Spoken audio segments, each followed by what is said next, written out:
But most importantly, you know how to play the accordion, which is I think the organ awesome. is more important. Oh, the organ's more important. Okay.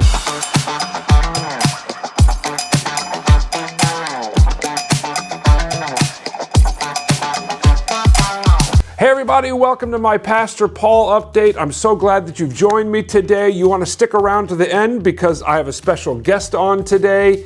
It's my mom, because it's Mother's Day coming up, and so stick around for that. We're going to do a cooking show for you. You're not going to want to miss it. But today I make a big announcement about this show.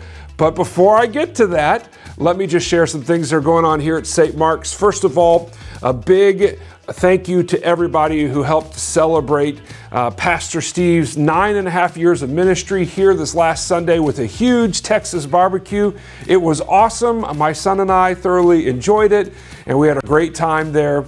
And so I hope that you had a great time too. If you weren't able to be part of that, we'll have some pictures coming out. It was just a great time. A lot of people were there to celebrate Pastor Steve's ministry. He's taken a call down to Texas, and we just wish him well, and we pray for God's blessings down in Texas. So that was last Sunday. This Sunday coming up, we have a kind of a big announcement to make during services. We're shifting around some staff roles and staff positions, so you'll want to be here for that announcement. Also, it's Mother's Day, and so we have a flower for every mom who comes here this Sunday for Mother's Day. Also, next week, we have our Welcome to St. Mark's, and that is a class basically where we invite anybody who's interested in learning more about St. Mark's to join us.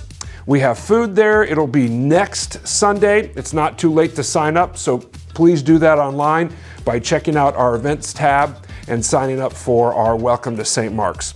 So you're invited to that. Join us for Mother's Day this Sunday. We're excited for that. And then here's the big news about the Pastor Paul update. Get a Kleenex or two. I understand. I've been crying about it. But the news is this. We are going to be ending the Pastor Paul update at the end of May. Now, okay, I know, hold on. Don't throw anything at the screen quite yet. I understand. First of all, you need to know why we're making this decision. The Pastor Paul update was started during the pandemic, in the height of the pandemic, so that we could communicate what was going on here. We are not saying that we're not going to have other things and other ways of communicating. It's just that right now this takes up a lot of Joel's time. Say hi, Joel. Hello. And it takes up a lot of other people's times, and we just feel like we can be using our time more wisely, especially Joel with all of his talent. The other thing is this, I will still have video updates. They will just be sporadic, they'll be random. They might not be as polished as Joel makes these videos because he's awesome. But for example, next week you'll get a video update from me about our announcement this Sunday. And so I know this is rough news for some of you out there. I've already been told by some people that they never want to see the Pastor Paul show ever leave again, and that they want more cooking shows. Well, at least I can do this for you. We've got a cooking show for you today, and it's with the greatest of all cooks in my life, the cook who taught me how to cook, my mom. God bless you this week as you connect faith and life. All right, everybody, I have my mom with me. Everybody, this is Val Hennings. Hi. And she's all the way up from Texas. And thanks for coming to my cooking show. And it's appropriate since it's Mother's Day this Sunday. Mm-hmm. So we decided we would go all the way to the top. I mean, I've had other people on my cooking show, but this is the Bigkahuna, right? This is my mom. She taught me everything I know, and some things that I wish I didn't know. All right, okay. So, but thanks for joining us. What brings you into town? Well, our grandson in Omaha was confirmed Sunday, so then we drove over here yesterday. That's right. So thanks for coming to visit. The boys always love that. Sure. You're from Texas. That's where we drove from. That's where we have lived for 49 years. 49, I'm 45. So do the math, 49 years you've been in Texas. You were originally from, though? Minnesota, but you spent your high school years in? Iowa, Clarinda, Iowa. The best class ever. So best class ever. And then after that, you went to St. John's University. St. John's College in Winfield, Kansas, a junior college then. and I went to the parish worker program, and I was placed in Missoula, Montana.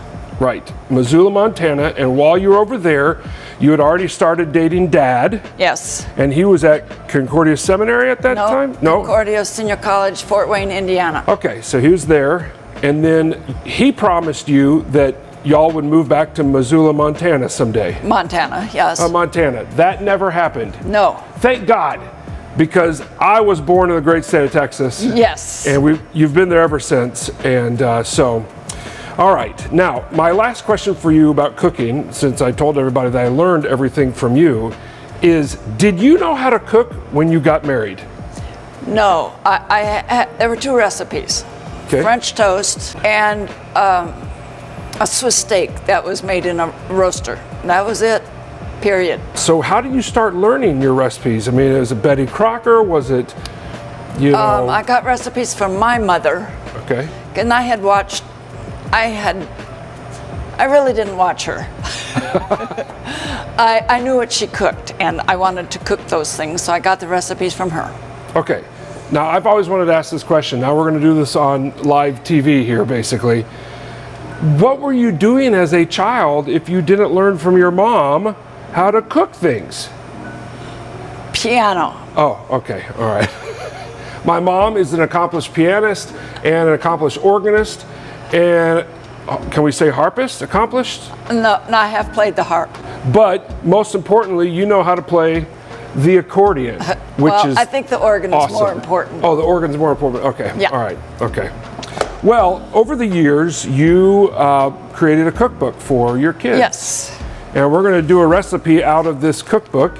It's called Mom's Best Recipes. I've used mine plenty. You can look at hers, nice and pristine.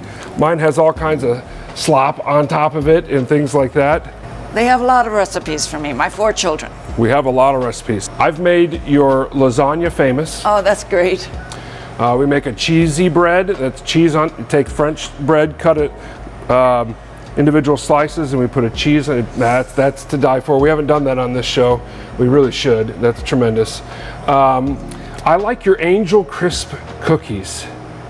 Yes. Those are good. Those are, and Theo will just devour them. Yeah, so does my company.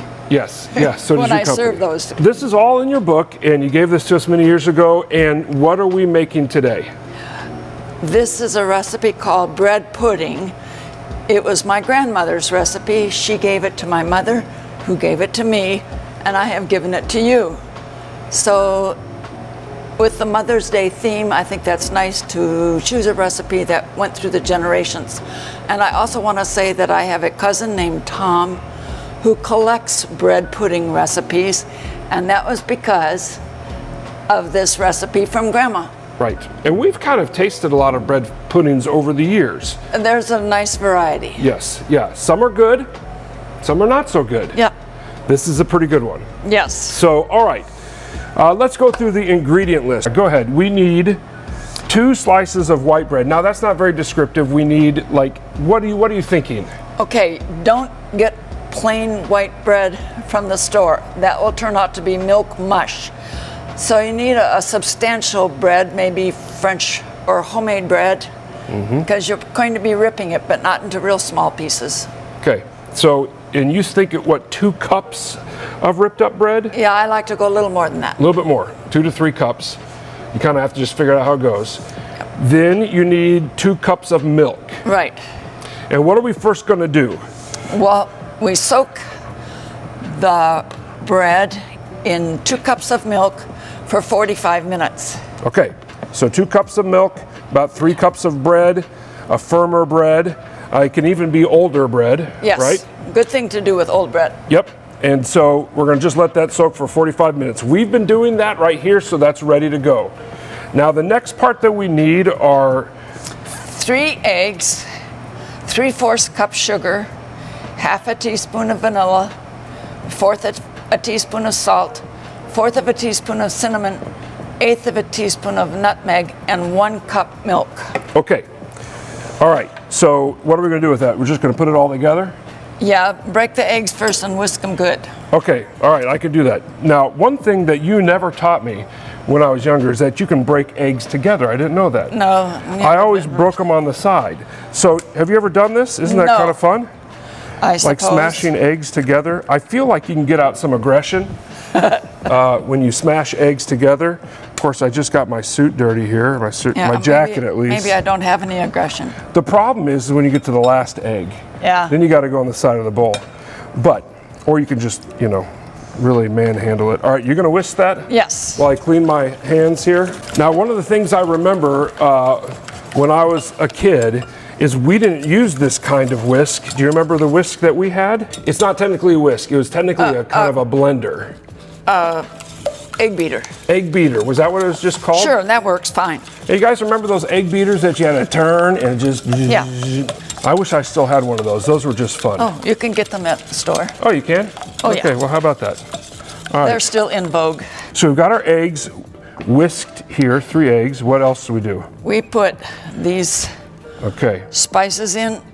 And the sugar. So we're putting, this bowl has the sugar, the salt, the cinnamon, and the nutmeg in it. Right, and we need a half a teaspoon of vanilla. Okay, half a teaspoon of vanilla. Here it comes. We'll actually measure it out here for everybody. There's half a teaspoon of vanilla. And a cup of milk. A cup of milk. All right. You want to mix all that together before I add the milk? Yes. Is your oven on? Yes. Our oven is on to what? 350? Okay. Okay, so milk. You ready for the milk? Yes. All right. Okay, so we have those ingredients, and now we can add Okay, yep, what do we do? the saturated bread. Okay, so the bread goes in there all together. And there you have it. That's what goes in the oven in the loaf pan. Now, okay, now this just, I want to, so everybody knows, because they might look at this and say this is kind of strange. Is it supposed to be that milky? Yes. Okay, so it is milky, it's going to continue to absorb that milk as it cooks. And Yes. the eggs are going to cook and expand. Yes. Right? Is that what I'm to assume? Yes, and there's a picture of that. Oh, okay, okay. All right.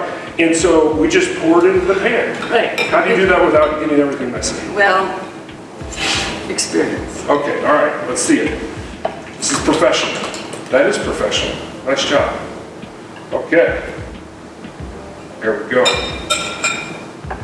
All right, now, so we're just going to put it in at 350. And for how long? 2 hours 2 hours. at 350. At 350. So it's a long time. It takes a long time to cook it all in there. Now that's the basic bread pudding recipe, but the recipe also says that you can add things to it. According to your liking, according to what you have on hand. Correct. All right. So my grandmother's recipe did have the option of raisins. But today we can add dried cranberries, chopped walnuts, chopped apples. Yeah, so if you were just to go by the recipe book here, it would say about a half of cup of dried cranberries, 1 small apple chopped, and maybe about a third of a cup of walnuts chopped, right? And you can just add that to the mixture. Yeah. It's not on top. Or you can add whatever you want. I would think even maybe dried apricots. Of course, some people will love pecans. And oh yeah, pecans. those things. Okay, very good. All right, well, we've got our bread pudding in the oven for 2 hours, and we'll be back with the finished product.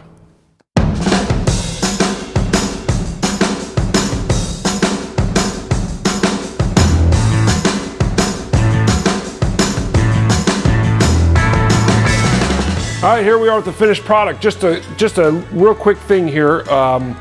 We might have broken church policy here, but I put together a little butter, whiskey, sugar, salt. So it's basically, 3 tablespoons of butter, 2 tablespoons of sugar, and 2 teaspoons of whiskey. Keep that in mind. So it's very little. So we put that on top and then some whipped cream. All right, let's give it a shot. All right, bread pudding. This is delicious. Is that wonderful? Great recipe. Yeah. Wonderful. It's pretty good. Now, this is what I've always wanted to know about bread pudding. Do you know, is bread pudding like did somebody invent this because they had leftover bread and they, had a cow and they thought, well, let's just heat it up?